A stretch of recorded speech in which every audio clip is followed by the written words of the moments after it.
Hi there, thanks for clicking. This is a book review on Logos Rising, A History of Ultimate Reality by Dr. E. Michael Jones. The purpose of this video is to provide a candid review on the first Dr. E. Michael Jones book I read in its entirety. I'm still working on Libido Dominandi, my first book from him, and I did actually finish, after I finished Logos Rising, not too long ago, Degenerate Moderns. And so I'm going to tell you a little bit of an introduction, and then I'm going to go into the book breakdown. So how did I hear about EMJ, Dr. E. Michael Jones? Well, it was a combination of things and events and timing in my own personal life. So like around 2017-ish, I was in my mid-30s, living and being a part of the city machine. I reached a critical part of my life where I was working in a field I didn't belong in, working just to survive, and options for fun was to engage in various forms of hedonism that provided a lot of short-term gratification, but nothing substantial. And so I was kind of going through the motions. After a while of doing this and seeing how unhealthy it was, I started looking for people and trying to get information to kind of help improve my life. Along the way, I came across some people such as Dr. Jordan Peterson, and in particular, Darush Valized. I'm sorry I didn't say that right. I don't think I pronounced his last name right, but he otherwise goes as Roosh. So he was a former pickup artist when it comes to women, and since he's left that life behind, and instead he has chosen to more closely follow Christ. And so it was through him that I first heard about Dr. E. Michael Jones through his Roosh Hour video segments, in which case you can follow him. You can do a quick Google search and you will find him, but he's awesome. But again, say what you will.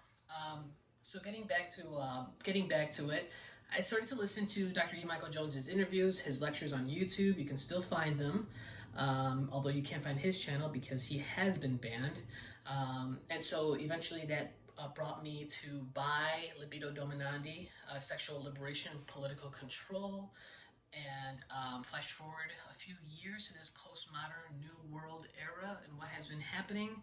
And suddenly my appetite for knowledge about this turned ravenous. So I was excited to learn that he was about to release this book not too long ago, and so I quickly ordered a signed copy, and I think I read it within about 3.5 weeks, intermittently throughout that time period, just completely devoured it. I do plan on rereading it because it's that good and the information is comprehensive to say the least.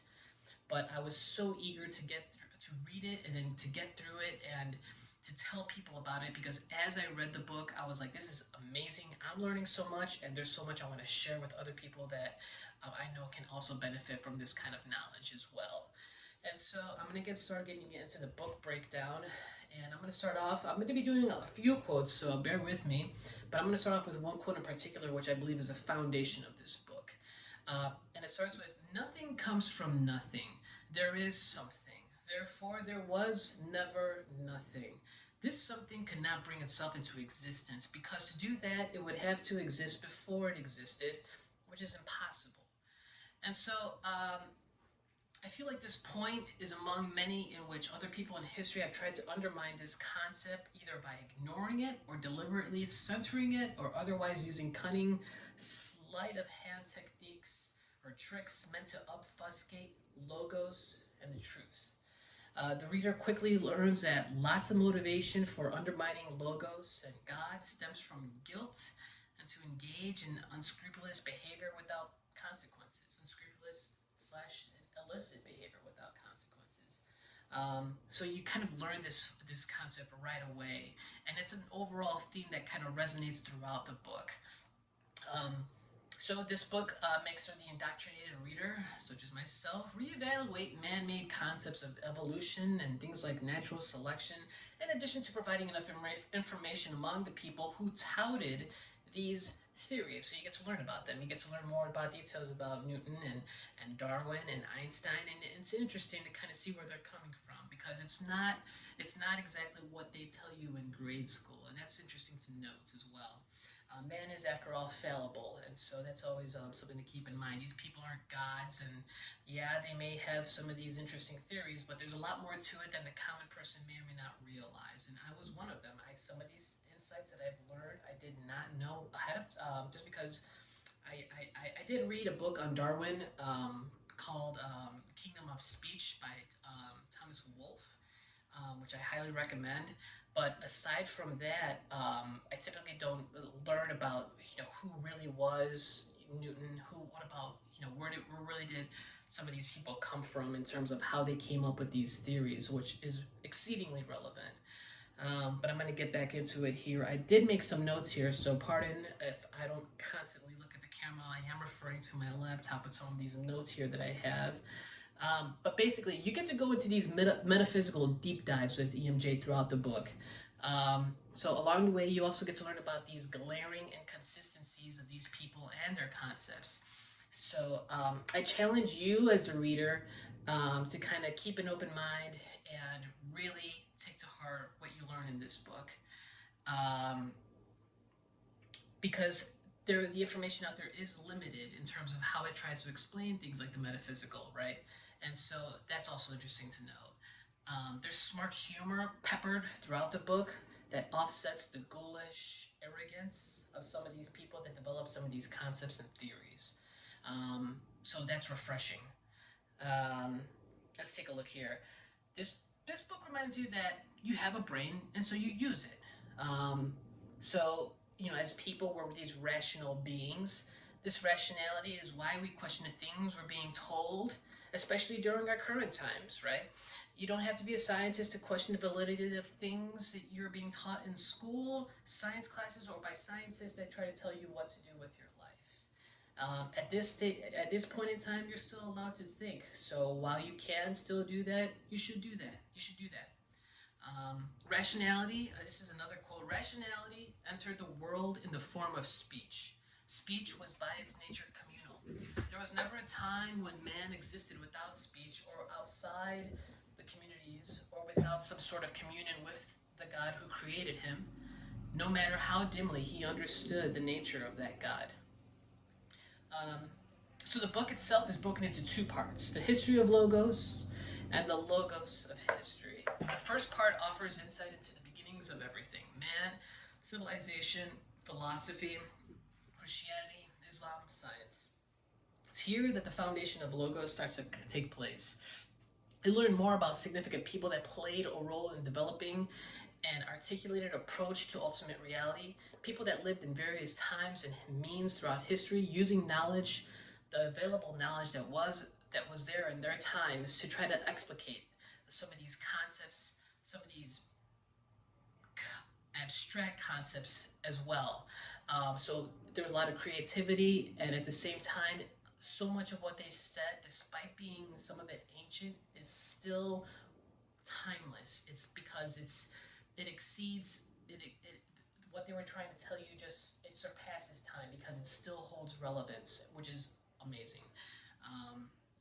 And so that's Plato's work immediately just came to mind right now. And so things like that, these things kind of, it matters and it makes an impression clearly. So one shining example of this is how EMJ relates to St. Augustine's work, such as the City of God into his book. So this Augustine of Hippo, who gained a first-hand understanding of how uncontrolled passion could lead to bad habits, or what we would call addictions, which became all but impossible to eradicate without supernatural help. EMJ goes on to say that those passions became, as the Greek philosophers well understood, the main barrier to a life lived in conformity with the Logos. Suddenly, these ancient people seemed timeless in what they had to say. Who else is talking about these kind of truthful things that have resonated throughout people, throughout human history? Not a whole lot in the mainstream, because it doesn't seem to serve their interests. EMJ points out how Augustine claims freedom was impossible without morality. Here's another quote. Thus the good man, though a slave, is free, but a wicked man, though a king, is a slave, for he serves not one man alone, but what is worse, as many masters as he has vices. So here he speaks of truth, of logos, of practical reason. I also loved reading about his book, The City of God, which I should probably read on my own. I got a long line of books to read, but that's probably going to have to be one of them, which EMJ says is based on love of God to the extinction of self, and the city of man is based on love of self to the extinction of God. Indeed, chapter 5's Augustine and the Discovery of Time was a fantastic part of this book. Morality is a big part of this book, and and it doesn't make it makes complete sense why. And you keep going back to this theme time and time again because it's exceedingly relevant despite what the modern era says so, which maybe says oftentimes that it's not. Go ahead and do what you want to do.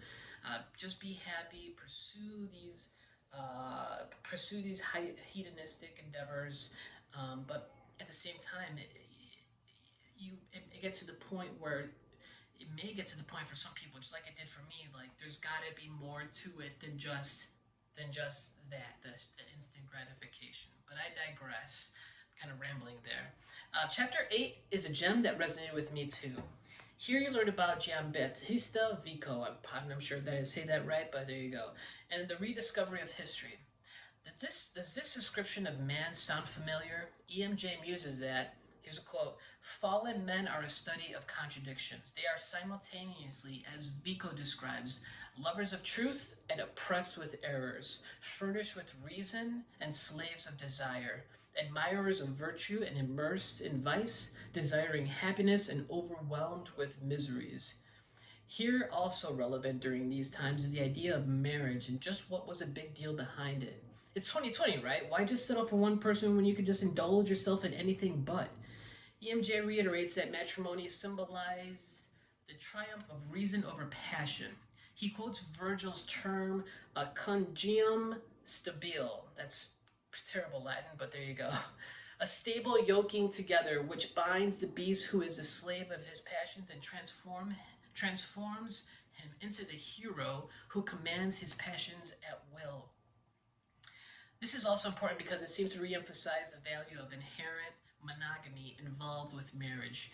He refers to Vico's book, The New Science, that what we call civilized behavior grew out of family life because the men in monogamous relationships, and I have it right here, I'm going to directly quote, what we call, were also endowed with prudence. So I'll just kind of start over that really quickly. What we call civilized behavior grew out of family life because the men in monogamous relationships were also endowed with prudence, taking counsel from the auspices of the gods, with temperance, each coupling chastely with the one woman whom he had taken under the divine auspices as perpetual companion for life, with strength for slaying beasts and taming the earth, and with magnanimity in giving succor to the weak and aid to those in danger. Such was the nature of the Herculean commonwealths, in which the pious, wise, chaste, strong, magnanimous cast down the proud and defended the weak, which is the mark of excellence in civil governments. So you'll have to excuse that, but there you go. I thought that would be especially relevant.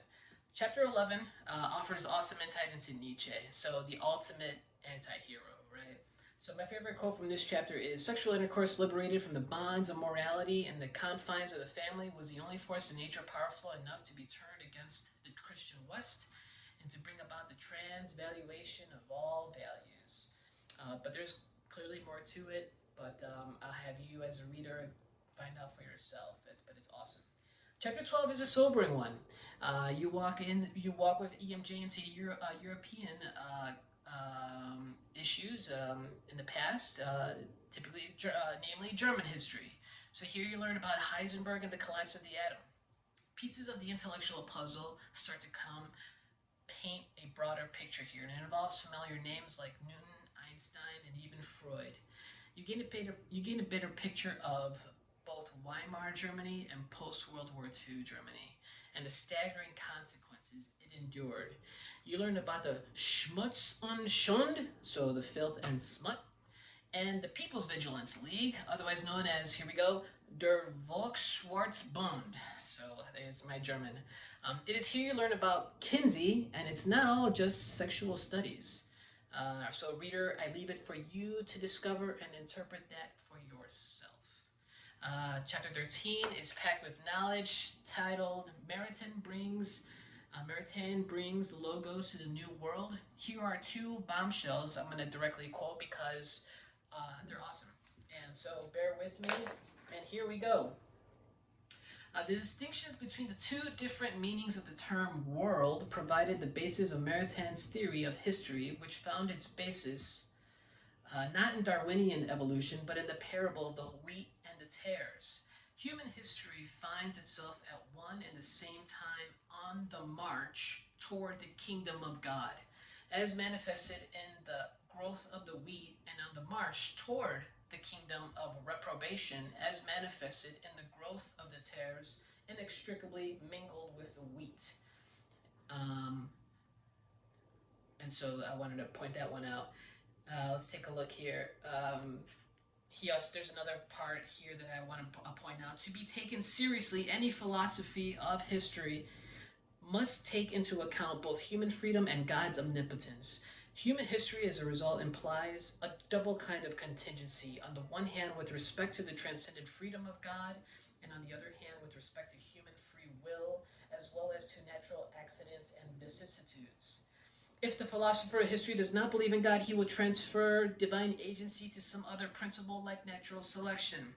Similarly, those who deny human freedom simply transfer that freedom to God alone, as Islam did, in which case it becomes synonymous with fate, or they transfer it to matter, as Marx did, in which case it becomes synonymous with the movement of matter, otherwise known as materialism.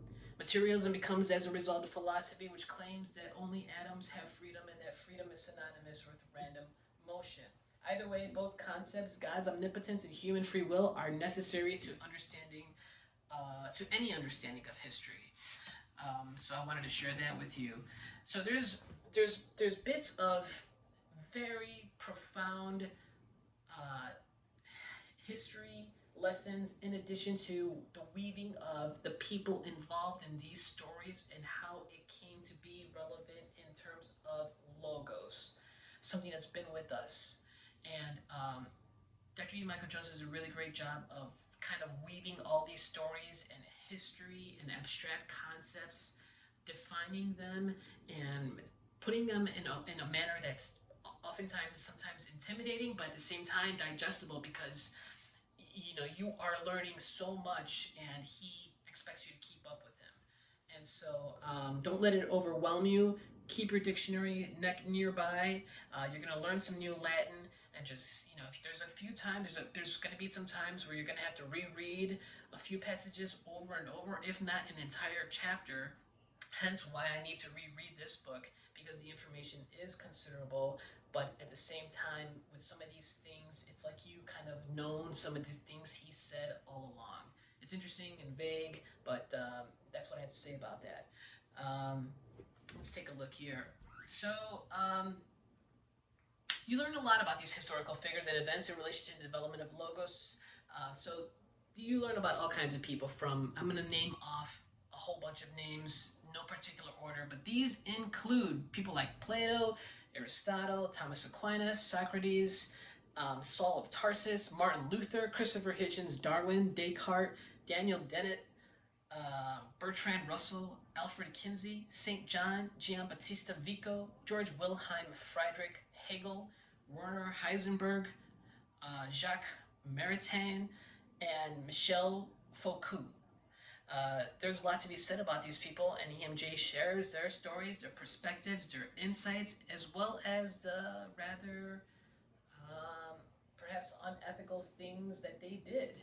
And it's interesting to note, and I'm not saying that they all participated in unethical behavior, clearly, but there's some things in there you learn about some of these people that perhaps you didn't know before, which would probably, and as a result, cast a different light in the way you view them, and as a direct consequences, the theories they proposed. So that is also interesting to know.